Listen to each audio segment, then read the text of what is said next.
from coronavirus. It's time to lend a helping hand.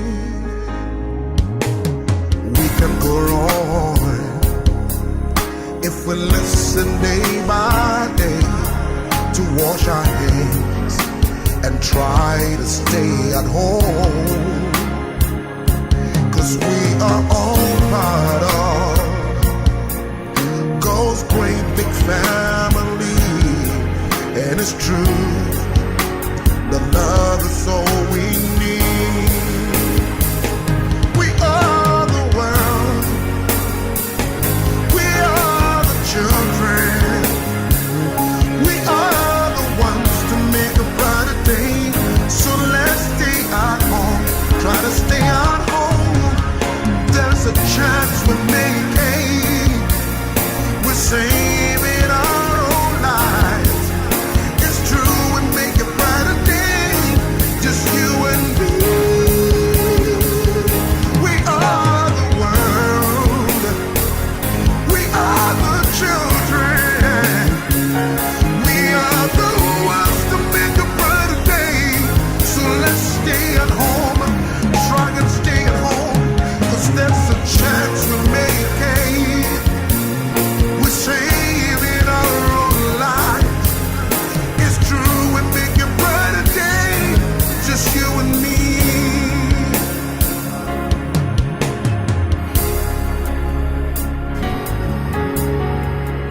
Lord have mercy on us. Sanitize your hands and wash your hands day by day. Remind someone to do the same thing too. 'Cause there's a chance we make it, we're saving our own lives. It's true, we know love is all we need. 106.3. Only God can stop us now. 106.3 FM. Abuja, yasamu kwa bad ba Adom 106.3 Sports Page 1. Kejuana kasanye Eric Asiedu Buedi. Kobe Stone, Okomankra, Bakua Maka, Ensiroja, Edura, Enyo. Abuja, yakwenim na yashase ade fi the Ghana Football Association Congress ya nanu adomo kokopie mu na wamuye no ade bakwa manfodi nkomo ye pani sika sama be pie mu se President of the Association G 12,000 Ghana cedis busumi bia eno ya lawa keke enye se eye akatua bia ne ade na ye bisa mu ono na se executive council twonko wasa executive council for say by say obi abaje 4,000 na wode atwene mu de kire wakakesa sa wabre adwuma wo ye no no ese otumi ajiwe de pattern ekra ne ade a ura George Amuako executive council member ne nkire mu ne Minia, this is a congress. Obia wo opportunity to express his opinion on the issue. Who we are, it will be put to a vote. It is the vote that determines the number of people who are in favor or who are against. That is how you look at it, and not individual comments that are made on the floor. Obia wo opportunity to make up his mind, but the total position of the entire minds of Congress is what showed in the voting. Now, Mushia Yeresono, one critical issue, the return of football. Minister no Ebabe Kaya say. All right. Manoni and some of George Amuako, what you two ja, one on Anka, when I see you, Dema Matema, Kumasa, Sante Kotoko, Neo, Esconoswa, watch him say, Quambia Sono, and yes, almost already I'm taking decision. Rackins no Sebonsu. And so, yeah, executive council member, Womuna, Kase, Quambia Sono, Esefata, SSK, one more edge. Who says Kakase, who say Bibia Bayano. There's a reason to that. The previous ESCO, more or less, this executive committee, no, and executive council, no, it's just like the MP. We just can't homoge monthly.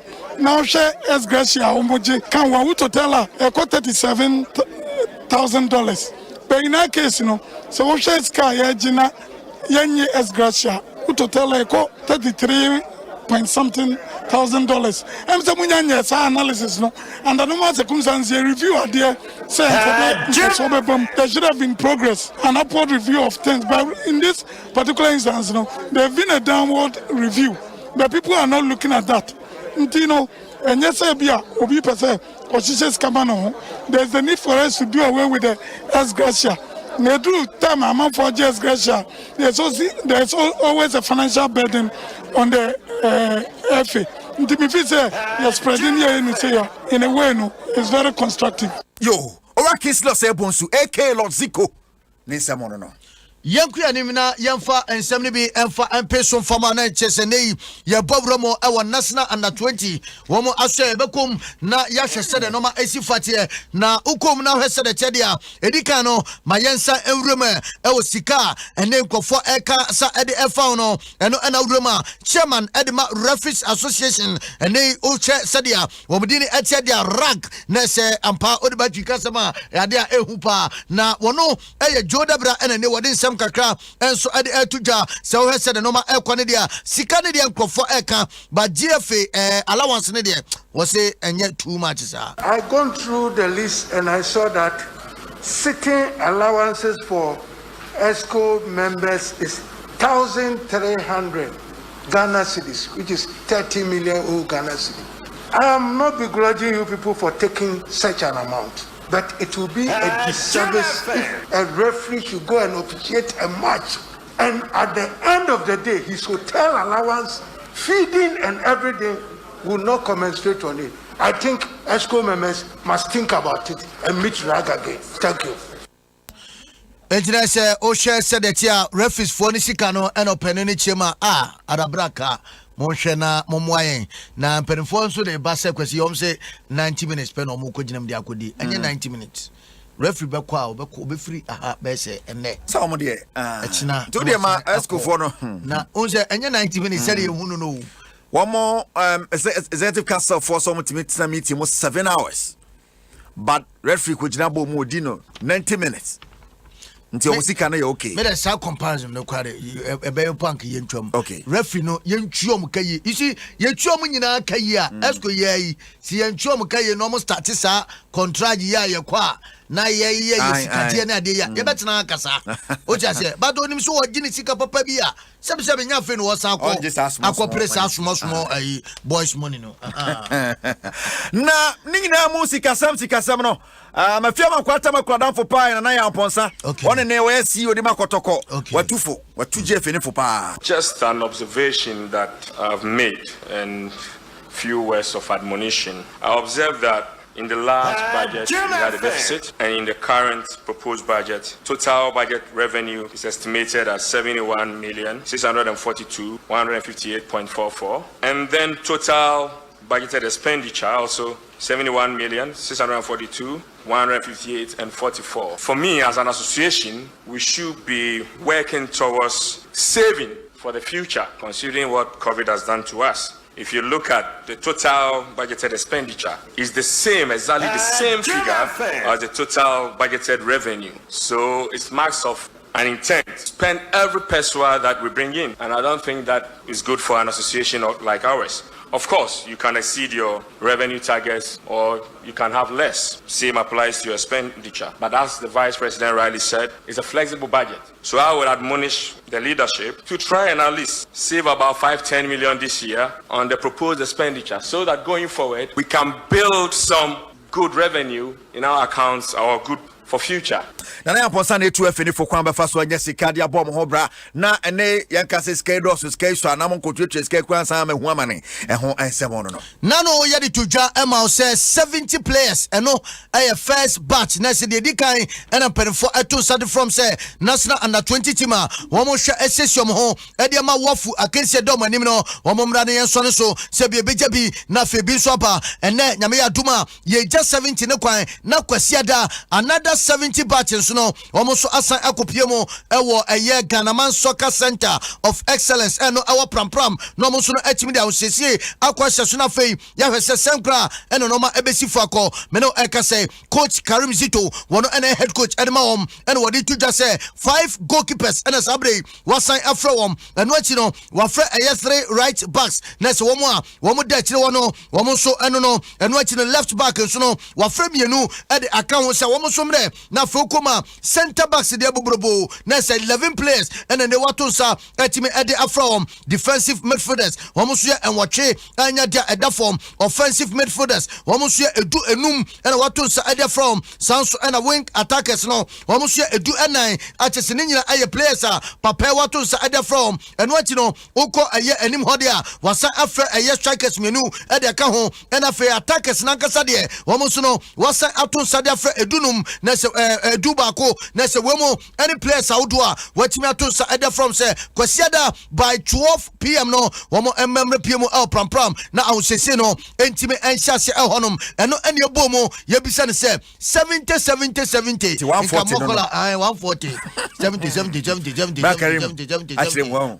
one of the things na yina yesu ehayeni progressive transition from U17 to U20, from U20 to U23. The FA said they want us to take that up place. So when we in and I mean the previous under 17, then I want to yell. Also recently or the under 20 tournament. So those qualify. Misanji account and Wama we 201 also with one in account and 140. The FA called me, say, okay, Mimra defending me roadmap to the tournament.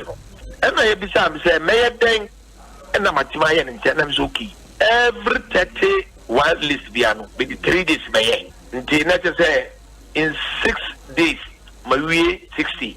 Then now, why don't you do it 70 for 5 days? It means I will look at a player 10 times before taking decision. Which means time no CNT 70 no first match beba, another 70 beba. Me now also me 35, and then I'll start building the team with it.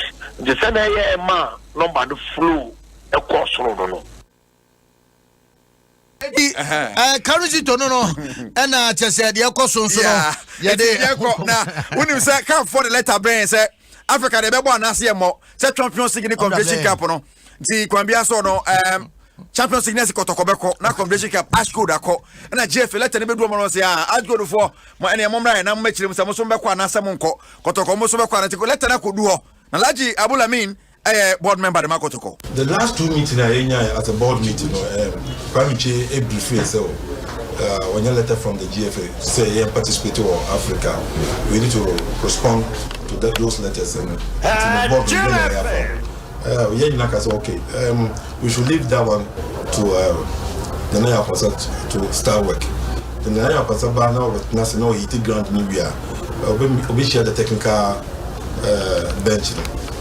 They know who the state of affairs, current state of affairs of the club, technical side, the current crop of players there. Yeah, it is saying a bit media Africa, a bit more connected. The Sunday morning, it is saying, who can work on it is a war rush. Until I say, man, we share my show credit, no more Nasi, no more maybe football. So, and see that a bit more connected to the same day, until saying, I'm considering a report from secretariat to the board.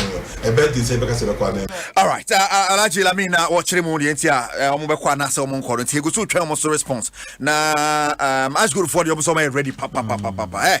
Africano. Sir, I know more Pamo young guys than they were crying about. So sorry, for Nebano.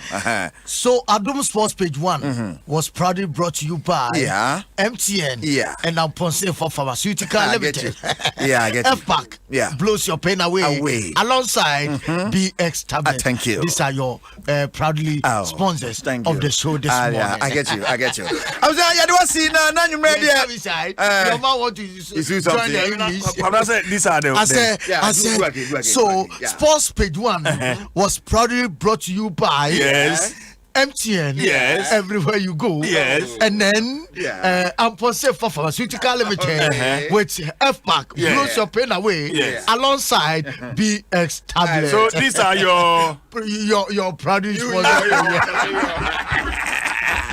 I was here. Happy birthday to Rose Kesewa. Abna Kesewa. No, already abna. Nyakupon Sharon Tonko. Na we CEO of Kesha Foods and more. Happy birthday, come up. More fire, more money, more life, more strength.